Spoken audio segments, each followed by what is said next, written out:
大家好，我是 Ason 啊。那今天呢，我們終於來到這個實況組挑戰做的第3天 ，Day 3。對，那不知道啊，大家覺得昨天我的那個直播怎麼樣？但是那個直播如果像上次所說啊，其實還有機會，就是500訂閱跟1000訂閱，還有機會再弄一個比較長一點直播。所以的話，大家加油，或者是支持一下我。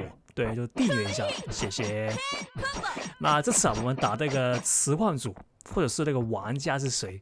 那這次打的實況組好像是在 YouTube 直播的，就是他好像是一個泰國的實況組來的。那他 YouTube， 其實我是不太喜歡直接提人的名字，或者是就算提的話，也是輕輕的提一下而已。就是有觀眾在留言跟我說，就希望我是直接在那個封面圖把他的名字在上面顯示，或者是那個標題把那個名字寫上去。那其實啊，我是不太喜歡。那其實很大一點就是那個禮貌問題啊。其實我就不太喜歡做這種東西，所以的話，這個實況組挑戰就其實是一個噱頭而已。那其實裡面打的一些人是誰，基本上就不是太重要。總之你知道他是實況組就行了，對。然後實況組是很厲害的玩家就行了，只要知道這2點就行了，就不要理裡面那個人是誰。对。那我們來到這個影片裡面 ，OK。那已經來到那個第1回合尾聲了。那我已經把他那個頭盔噴掉，就是為什麼？是因為啊，他用這個英雄是國王做反英雄。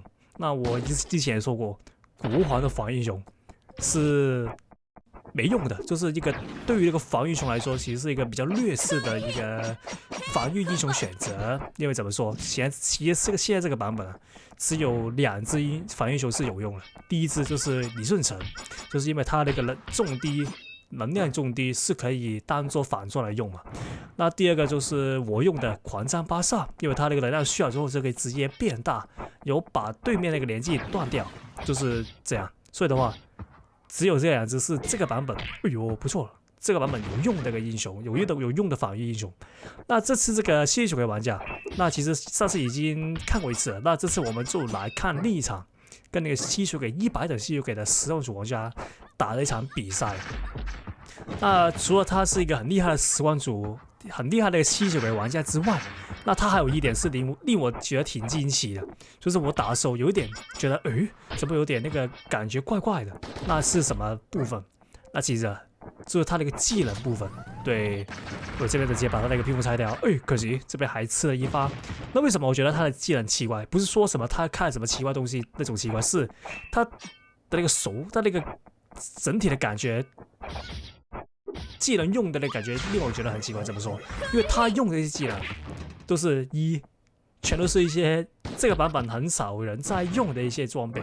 那第二就是他用的那些裝備或者是反裝，都是一些 CD 很短的一些裝備。說的話，如果這樣的話會有什麼問題？就是因為大家知道，打這場比賽，你如果真的要針對性的打的話，你是需要做到一個事情，就是你要懂得算對面的技能。例如說，我現在他已經開了屏幕，我就要把這個東西記起來。那這樣的話，如果他技能是跟平常那些人用的不同的話，那他那個技能的那個節奏就會完完全全的變得不同。那這樣的話，我算技能這個部分就會受到影響。那這樣的話，我就很難計算到他那個技能到底還有沒有。就是現在，例如說他開了頭，現在我就不知道他的頭盔有沒有。那這樣的話，我賭到，那他沒有的話就不錯。那如果我的技能算錯了，他有頭盔，那我就直接死掉了。所以的話，他的那個裝備的選擇是非常之奇怪的。要我來說的話，基本上就是導致我的那個節奏算技能的節奏完完全全打亂。所以的話，他是一個非常之難打的玩家，在技能階段上面。我這邊來到那個第3回合，那吸血鬼也是像上次一樣，不要在他蝙蝠的時候進攻，因為他蝙蝠。那個特殊機制嘛，如果大家記得我剛才提過，就是所有自瞄的一些東西都瞄不到他。對，為什麼我知道？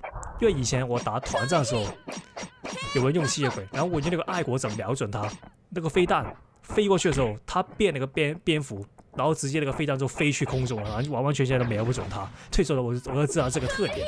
OK， 這邊的話，前期階段 ，OK， 這邊的話，他很明顯他是用這個，打算用個遠程攻擊把我射下來。那這個其實也是一個好辦法，但是他要冒着一個很大風險，就是如果他換這個遠程英雄被我抓到的話，那他的血就會讓我直接削一大堆。哎呦，這邊的話就是剛才所說，他那個裝備 CD 短，導致我那個算錯，因為他那個應該是叫做衝擊頭盔，應該是他那個頭盔是 CD 非常之快的。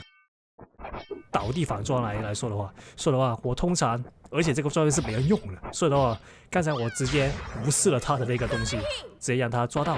哦，這邊不錯，哦，這個滑板也是很久以前已經沒人用了，所以這邊我直接不要掉下去，因為那個血量優勢，我們就把那個節奏點抓緊，我們直接追過去。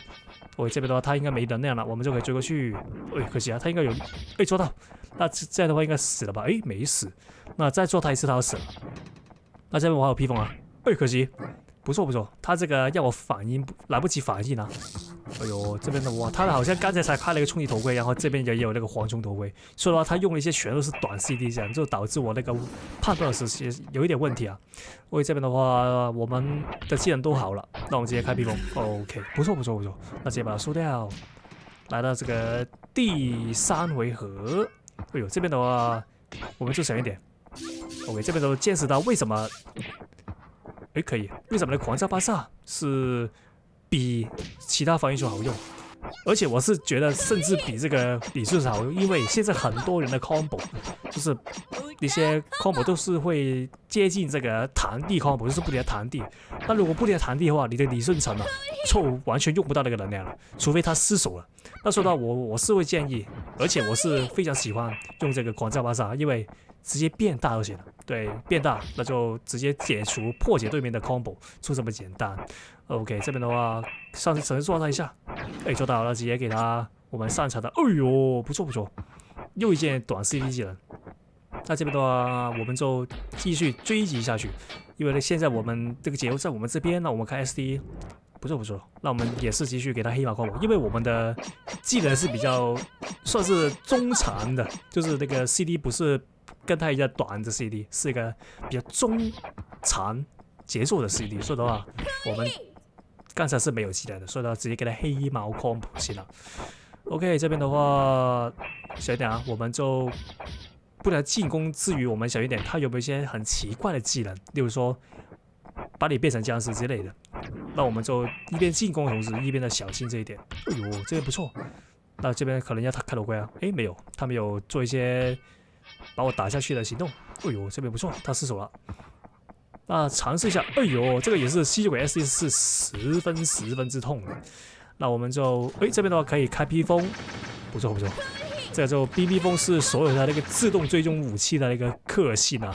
OK， 這邊都刷到，那他應該死了。OK， 看他有沒有技能。哎，有技能，那他應該真的死了，再說他一次。那嘗試一下 SD， 哎，不錯，那直接把它炸下去。那覺得的話，記得訂閱一下，謝謝。